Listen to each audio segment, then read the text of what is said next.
한 주간 서울에서는 무슨 일이 일어났을까요? 이번 시간은 TBS 기자와 함께 최신 핫 이슈를 키워드로 살펴보는 시간이죠. 오늘은 문숙희 기자와 함께 합니다. 안녕하세요. 안녕하세요. 예. 자, 첫 번째 키워드 살펴보겠습니다. 많게는 8개까지.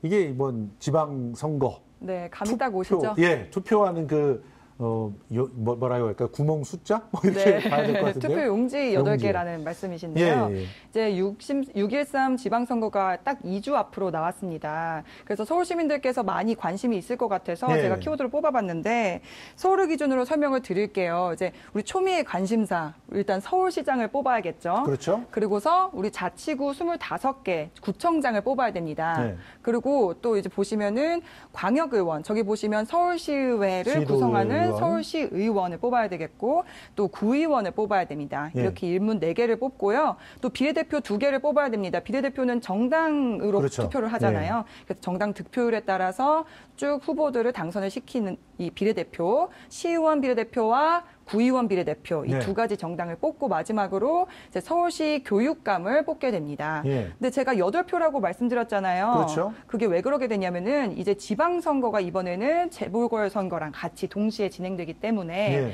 서울에서는 딱 2곳 진행이 그렇죠. 됩니다. 송파하고 노원. 네, 송파병과 노원병과 송파을. 송파을. 네, 그렇습니다. 두 군데 이게 진행이 되니까 송파을과 노원병에 사시는 분들은 국회의원 재보궐선거까지 8표를 행사하시게 됩니다. 그렇습니다.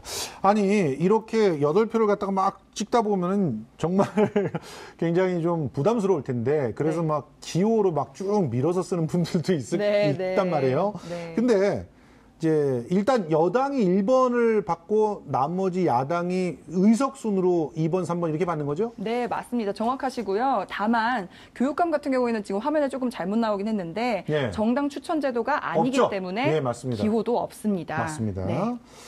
근데 뭐 공식 운동기간 지금 아직 시작 안 됐나요? 네, 아직 조용하잖아요. 내일부터 시작입니다. 아, 그래서 내일부터군요. 내일인 31일부터 6월 10일 선거 바로 직전까지 공식 선거 운동 기간이고요. 네. 그래서 이제 선거송이나 이런 게 좀 들릴 거예요. 아, 그렇군요. 네. 뭐 내일부터 그렇게 네. 될 것 같은데 13일 투표 당일이 공휴일이잖아요. 네. 그런데 공휴일에도 보면 일하시는 분들 꽤 많거든요. 그러니까 네. 이런 분들 미리 사전 투표 쉽게 할 수 있지 않습니까? 이제는 되게 쉬워졌잖아요. 네, 사전투표가 이제 굉장히 쉬워졌죠. 그래서 6월 8일 금요일과 예. 6월 9일 토요일 예. 이렇게 이틀 동안 오전 6시부터 오후 6시까지 사전투표를 하실 수 있습니다. 예. 이제 이거를 유념하셔야 될 게 이제 우리 선거구 안에 있는 투표소를 가시면은 그냥 일반 투표하시는 것처럼 그냥 본인 확인하시고 신분증 제시하셔서 그러고서 투표하시면 되는데 우리 투표소가 아니고 관외 투표소를 가실 경우에는 이제 주소 라벨지가 붙은 회송용 봉투를 같이 줍니다. 예. 그래서 이 봉투 안에 기표한 투표용지를 넣고 그 투표 봉투까지 함께 투표함에 넣으셔야 합니다. 그렇죠. 네, 그리고 이제 선거 당일은 13일이잖아요. 마찬가지로 오전 6시부터 오후 6시까지 진행이 되고요.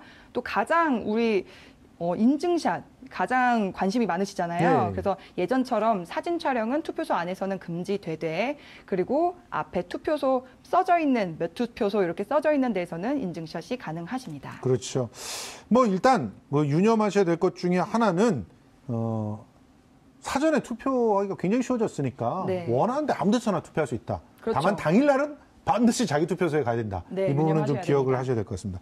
자, 서울의 운명을 이렇게 가늠할 그런 기초자치단체장들 어떤 인물이 뽑힐지 참 기대가 되는데요. 두 번째 키워드 한번 이제는 살펴보실까요? 이제 서울에 못 들어와. 뭐가 못 들어온다는 거죠?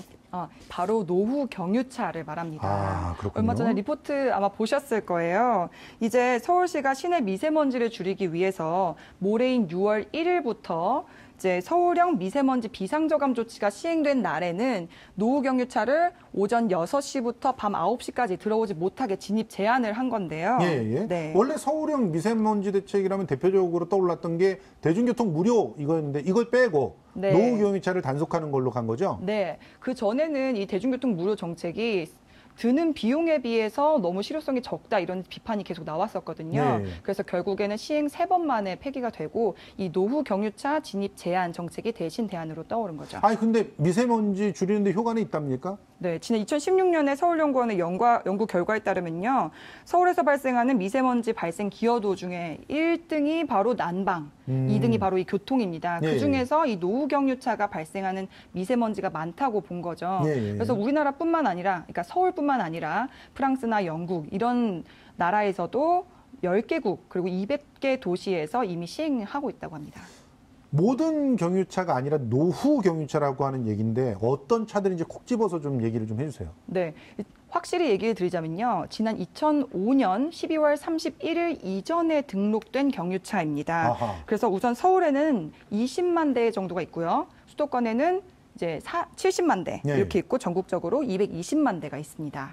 뭐 당연히 단속도 들어갈 텐데 그 중에서도 일부는 뭐 그 몰고 다닐 수 있는 게 있죠. 뭐 장애인 차량이라든가 네, 이런 네. 것들은 제한적으로 좀 네, 맞습니다. 허락이 일단 되는 걸로 알고 있는데 우선 단속 대상이 예. 일단은요. 수도권에 등록된 총중량 2.5톤 이상 차량으로 32만여 대에 해당됩니다. 그래서 단속 이제 시스템을 활용해가지고 단속을 실행을 하면요. 위반 예. 차량이 과태료 10만 원까지 부과가 되고요. 예, 유해 차량들. 네. 그리고 장애인 차량 아까 말씀하셨던 것처럼 장애인 차량이라던가 아니면 수도권 일부 지역과 지방 등록 차량 그리고 2.5톤을 넘지 않는 차량에 한해서는 이제 유예를 해서 내년 3월부터 이제 금지하도록 이렇게 되는 겁니다.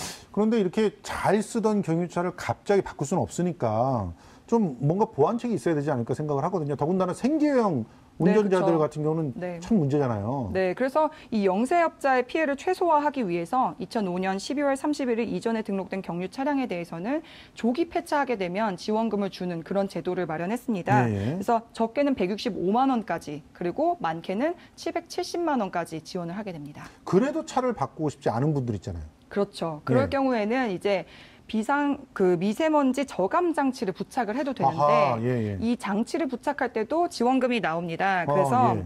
차종별로 143만 원까지 그리고 최대 928만 원까지 지원이 가능합니다. 그렇군요. 네, 서울시는 이 대책으로 경유차에서 배출되는 미세먼지를 20%에서 많게는 40%까지 저감할 수 있을 거라고 기대하고 있습니다. 네, 뭐 개인적으로는 그 저감 장치를 다는 것도 좋은 방법인 것 같은데요. 뭐 일단은 이 조치를 통해서 우리 미세먼지 저감 정책이 실효성 있게 좀 변하길 기대를 해보겠습니다. 네. 자, 세 번째 키워드 한번 보겠습니다. 소방대원에게 안전을, 뭐 당연한 얘기인데 네. 어떤 정책을 시행한다는 건가요? 일단 이 키워드를 말씀드리기 전에 얼마 전에 5월 1일에 예. 전북 익산소방서에서 이제 주치자에게 폭행을 폭행을 당해서, 당해서 사망하신 소방대원 있잖아요. 맞아요. 그분 안타까운 사건이 있었는데 사실 이게 어제 오늘 일이 아닙니다. 그래서 지난 3년간 통계를 보면요. 예. 이제 취객에 의해서 폭행당한 119 소방대원이 3년 동안 126건이나 있었습니다. 아하. 네. 그럼 매달 뭐 한 3건 이상? 이렇게는 일어나는 거잖아요. 네, 그렇기 때문에 그러니까 이들을 구해주기 위한, 어떻게 보면 안전을 지키기 위한 그런 제도를 운영한다는 거잖아요. 네, 맞습니다. 그래서 서울시가 무관용 원칙을 하겠다 이렇게 발표를 한 건데요. 예. 가장 우선 도입한 게 폭행 피해 구급대원 대리인 제도입니다. 예. 이 대리인 제도가 왜 나왔냐면은 보통 이제 취객들이 술에서 깨지잖아요. 예. 그러면은 이제 가족들을 동원해가지고 피해자를 찾아갑니다. 예. 그래서 합의를 해달라고. 아. 네, 그러면은 또 구급대원 입장에서는 온정에 휩싸여서 예. 합의를 쉽게 해주게 되는데 이제 소방대원들이 그렇게 하지 않고 이 가해자들이 형사처벌을 적절하게 받을 수 있도록 대리인을 앞세워서 피해자랑 가해자가 원천적으로 만나지 않도록 하는 예. 그런 대리제도를 만드는 거죠. 아니, 그러니까 대리인은 어떤 사람이 되는 거예요? 네, 대리인은 소방구급팀장 같은 사람들이 맡게 됩니다. 아, 이거 괜찮을 것 같아요. 네. 언제부터 시행이 되는 거죠? 6월 1일, 아까 그 경유차 제한도 6월 1일부터 시작이 되잖아요. 이것도 마찬가지로 6월 1일부터 시작이 됩니다. 그리고 또 피해자들에 대한 지원책도 되게 강해졌다 그러던데요? 네, 맞습니다. 피해를 당한 대원들이 바로 휴식을 취할 수 있게 해주고요. 예. 다음 근무일은 이제 심신을 안정시키도록 특별 예. 휴가 1일을 줍니다. 예. 또 폭행 피해 예방을 위해서요. 상습적으로 신고가 들어오는 주치자들이 있어요. 예. 그런 사람들을 이제 목록화를 해서 예. 이 사람들이 다음에 또 신고를 하면은 예. 이 사람이 신고를 했으니까 미리 알고 가라, 예. 출동을 하라. 예. 이렇게 미리 예방을 할 수 있도록 대원들에게 알려주고요. 또 예. 아울러 의식이나 맥박이 있는 비응급 상태의 주치자들은 예. 더 이상 이제 이송을 하지 않도록 거절할 수 있도록 하게 한다고 합니다. 피해자들에게 적절한 또 심리적인 어떤 그 상담이나 이런 서비스를 제공해 주는 것도 좀 필요하다고 생각이 되는데 아무튼 이렇게 점차 소방대원을 소중하게 생각하는 정책들이 시행이 되니까 우리가 우리들부터 먼저 그 소방대원들에게 고마워하는 마음을 가져야 되지 않을까 생각을 합니다. 오늘도 문숙희 기자님 정말 수고 많으셨습니다. 고맙습니다. 네, 고맙습니다.